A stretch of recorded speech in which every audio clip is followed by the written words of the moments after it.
वर्ष 2017 से उत्तर प्रदेश में नए शिक्षा सेवा चयन आयोग के नींव रखने का कार्य प्रारंभ हुआ था। आज 2023 अंतिम दौर में हम लोग खड़े हैं। ये इतना समय तब व्यतीत हो गया जब उत्तर प्रदेश राज्य सरकार का नया शिक्षा सेवा चयन आयोग एक ड्रीम प्रोजेक्ट के तौर पर हाईलाइट किया गया। हालत ये है कि अभी तक जमीनी धरातल पर इसके सदस्य और अध्यक्ष का चयन नहीं हो पाया है। कई बार इसमें संशोधन किए गए, कभी किसी मामले को लेकर के, कभी किसी मामले को लेकर के, और हालत यह है कि 2023 के लास्ट में हम लोग खड़े हैं। अभी तक नया शिक्षा सेवा चयन धरातल पर नहीं आ पाया है और ये ना सिर्फ नए भर्तियों को प्रभावित कर रहा है, बल्कि जो ऑलरेडी इसके पहले पद विज्ञापित किए जा चुके हैं, चाहे टीजीटी पीजीटी की बात कर लें या फिर असिस्टेंट प्रोफेसर की बात कर लें, वो सभी भर्ती प्रक्रियाएं भी इसी की वजह से रुकी हुई हैं। आज फिर से एक बार न्यूज़पेपर में आर्टिकल प्रकाशित हुआ है, आप स्क्रीन पर देख पा रहे होंगे। चयन बोर्ड होगा नए आयोग का मुख्यालय, जल्द मिल जाएंगे नए अध्यक्ष व सदस्य। न्यूज़पेपर को पढ़ने से उम्मीद तो जगती है, लेकिन ये उम्मीद सिर्फ उम्मीद बन करके रह जाती है। ये उम्मीद कभी भी साकार नहीं हो पा रही है पिछले 2017 से कि नया शिक्षा सेवा चयन आयोग कब बन करके तैयार होगा।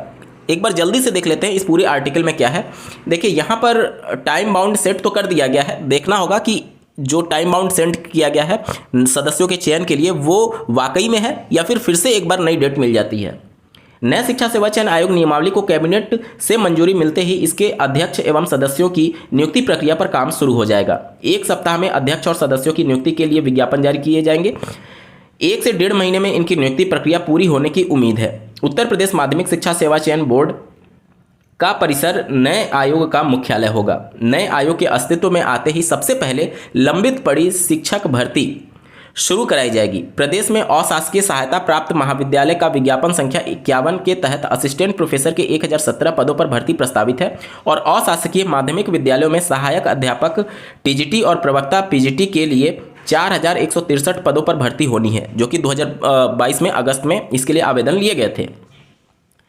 असिस्टेंट प्रोफेसर के लिए जहां 1,14,000 अभ्यर्थियों ने आवेदन किया है, वहीं टीजीटी पीजीटी में 4,163 पदों के सापेक्ष 13 लाख अभ्यर्थियों ने आवेदन किया हुआ है। इससे आप अंदाज़ा लगा सकते हैं कि टीजीटी पीजीटी जिसमें केवल बीएड कैंडिडेट एलिजिबल होते हैं और पीजीटी में बीएड कैंडिडेट को वरीयता दी जाती है उत्तर प्रदेश में, और इसमें पीजी अनिवार्य है। जब इस पोस्ट के लिए 13 लाख बेरोजगार बैठे हुए हैं, तो प्राइमरी के लिए सोचिए कितने लाखों की संख्या में बेरोजगार बैठे होंगे। नए आयोग के गठन के बाद अधूरी पड़ी भर्ती प्रक्रिया शुरू होने से लाखों अभ्यर्थियों को बड़ी राहत मिलेगी। उच्च शिक्षा निदेशालय के सूत्रों के मुताबिक नए आयोग का मुख्यालय उत्तर प्रदेश माध्यमिक शिक्षा सेवा चयन बोर्ड के परिसर में बनाया जाएगा। चयन बोर्ड से नए आयोग को भवन हस्तांतरित करने के लिए प्रक्रिया शुरू कर दी गई है। निदेशालय के सूत्रों ने बताया कि नए आयोग के अध्यक्ष 1 पद और सदस्य 12 पदों पर नियुक्त के लिए 1 सप्ताह में विज्ञापन जारी करने की तैयारी है। आवेदन के लिए 21 से 25 दिनों तक वक्त दिया जाएगा। इसके बाद सर्च कमेटी आवेदन की छंटनी करेगी। अध्यक्ष के 1 पद के लिए 5 नाम और सदस्य के 1 पद के लिए 3 नाम छांटे जाएंगे, यानी सदस्य के 12 पदों के लिए कुल 36 नाम छांटे जाएंगे। बाद में अध्यक्ष पद के लिए छांटे गए 5 में से किसी एक को, सदस्य पद के लिए 36 में से 12 लोगों को चयनित किया जाएगा। दिसंबर के अंत या जनवरी के शुरुआत में यह प्रक्रिया पूरी होने की उम्मीद है। अब देखना होगा कि जो उम्मीद जताई जा रही है वो वाकई में है या फिर से एक उम्मीद ही बन करके रह जाती है। वर्ष 2024 लोकसभा चुनाव की तैयारियां केंद्र सरकार और राज्य सरकार ने अभी से शुरू कर दिया है। आप स्क्रीन पर देख पा रहे होंगे, मुफ्त राशन योजना 5 साल और बढ़ी। केंद्रीय मंत्रिमंडल की बैठक में लिया गया फैसला। यहाँ पर इस आर्टिकल को पढ़ेंगे तो 81 करोड़ 35 लाख लाभार्थी जो होंगे निःशुल्क खाद्यान्न उपलब्ध कराई जाएगी। अब अगर टोटल जनसंख्या जो है भारत की, उससे अगर आप इसका प्रतिशत निकालेंगे तो लगभग 65% के आसपास आता है। मतलब कि सरकारी आंकड़ों के हिसाब से 65% ऐसे लोग हैं देश में रहने वाले जिनको मुफ्त में राशन देने की आवश्यकता पड़ रही है। क्या ये इस बात का इंडिकेशन नहीं है कि 65% लोग 2 वक्त की रोटी जुटाने में भी अक्षम हैं? अगर ऐसा है तो फिर ये चलिए, कोरोना काल में तो ये चीज़ें समझ में आ रही थी, लेकिन ये जो इस प्रकार की स्कीम होती है वह सिर्फ और सिर्फ भ्रष्टाचार और एक तरीके से लोगों को और ज़्यादा निराशा की तरफ गर्त में ढकेलती है। क्योंकि आपको एक हाथ में दिख रहा है कि 5 किलो राशन आपको दिया जा रहा है, अगर उसका प्राइस में वैल्यू देखेंगे तो आपको सिर्फ और सिर्फ मूर्ख बनाया जा रहा है केंद्र सरकार या फिर राज्य सरकार के द्वारा। कैसे? जैसे कि मान लीजिए एक यूनिट है किसी कैंडिडेट का, अगर उसको 5 किलो गेहूं दिया जा रहा है, जब इसका प्राइस लिया जाता था तो मार्केट प्राइस से आधे दाम पर इसकी वैल्यू होती थी। मान लीजिए 24 रुपये गेहूँ, 25 रुपये, 26 रुपये है, तो उसका आधा लगभग 12 रुपये के आसपास पर केजी के हिसाब से गेहूँ दिया जाता था। तो 12 गुणे 5 करेंगे, क्योंकि 5 किलो दिया जाता है तो 60 रुपये होता है। अगर एक परिवार में केवल 5 सदस्य हैं तो 60 गुणे 5 यानी कि 300 रुपये होता है। यानी एक परिवार पर केंद्र सरकार 300 रुपये मात्र खर्च कर रही है, और इसको इस प्रकार से प्रचारित किया जाता है कि पता नहीं क्या ही हो गया है। अगर ये 300 सिलेंडर के जो प्राइस बढ़े हुए हैं, जो इस समय डीजल पेट्रोल के दाम बढ़े हुए, उसमें सब्सिडी के तौर पर दिया जाए तो निश्चित तौर पर ये सारी परिस्थिति खत्म हो जाएगी। आपको एक तरफ से मुफ्त राशन तो दिया जा रहा है, लेकिन दूसरी तरफ से वो चीज़ें आपसे ले ली जा रही हैं। आज सिलेंडर का दाम डिलीवरी चार्ज मिला करके 1000 रुपये पार हो जाता है। अब कोई लाभार्थी केवल कच्चा गेहूं या फिर चावल अगर मिल रहा है तो वो कच्चा थोड़ी खाएगा, पकाएगा ही पकाएगा।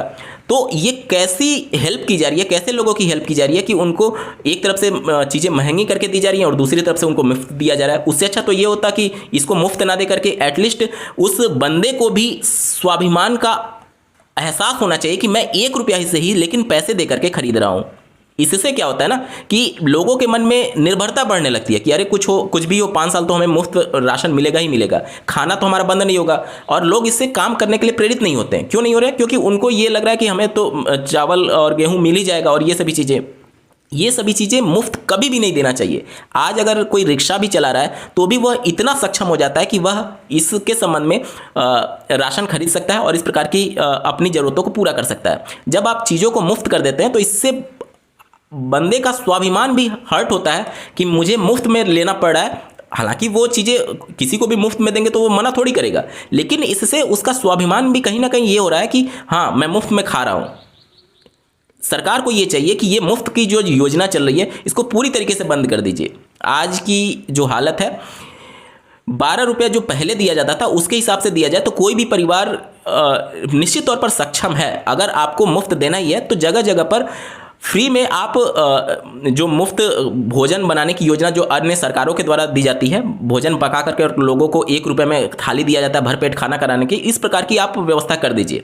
यहाँ से जो 5 किलो राशन का मुफ्त दिया जा रहा है, इस अनाज को बंद करके इसका जगह जगह पर सेंटर खोल करके और उसको खाना पका करके गरीबों को मुफ्त में खिलाइए या फिर 1 रुपये में खिलाइए, वो ज़्यादा अच्छी योजना है। इस प्रकार से सिर्फ मुफ्त राशन के नाम पर और इस प्रकार से चीज़ों को हाईलाइट करना सिर्फ और सिर्फ भ्रष्टाचार की तरफ इशारा करता है, क्योंकि ऐसे कैंडिडेट जो कि एलिजिबल नहीं है वो भी गलत तरीके से राशन कार्ड बनवा लेते हैं और उसके बाद से वो अनाज नहीं लेते हैं, लेकिन वो वहाँ पर जाकर के इसके बदले में पैसे ले लेते हैं या फिर वहाँ का जो सिस्टम है अंगूठा लगा करके, जैसे कि आपका अब लिंक हो चुका है आधार से, तो आपको अंगूठा लगा करके आपके बायोमेट्रिक डिटेल लेकर के वो आपको राशन अलॉट कर देते हैं।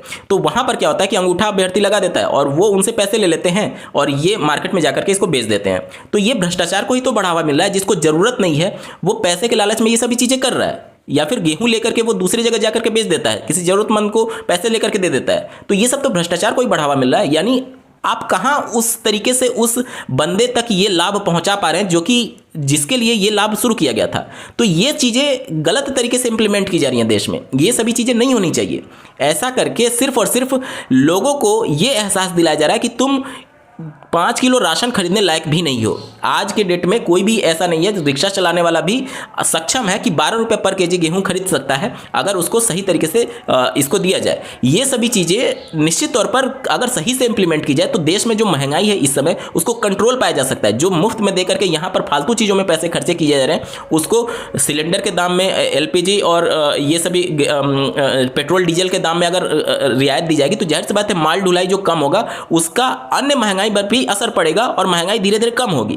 तो ये सभी चीज़ों को विचार करना चाहिए। अब यहाँ पर दिक्कत ये है कि 2024 का जो लोकसभा चुनाव है उसमें जब लाभार्थी को दिखता है कि हमें 5 किलो राशन फ्री में मिल रहा है तो वो चीज़ें उनको प्रत्यक्ष तौर पर दिखती है, लेकिन अगर इनडायरेक्ट वे में महंगाई कम होगी तो उसका लाभ सभी को मिलेगा, देश के सभी लोगों तक इसका लाभ पहुँचेगा। लेकिन ये सभी चीज़ें सिर्फ और सिर्फ चुनाव के लिए की जा रही हैं और इसकी वजह से निश्चित तौर पर पूरा देश सफ़र कर रहा है। आपको क्या लगता है कमेंट के माध्यम से जरूर बताइएगा और ऐसे ही महत्वपूर्ण अपडेट के लिए इस चैनल को सब्सक्राइब करना ना भूलें। इस वीडियो को देखने के लिए आपका बहुत बहुत धन्यवाद। भगवान करे आपका दिन शुभ हो।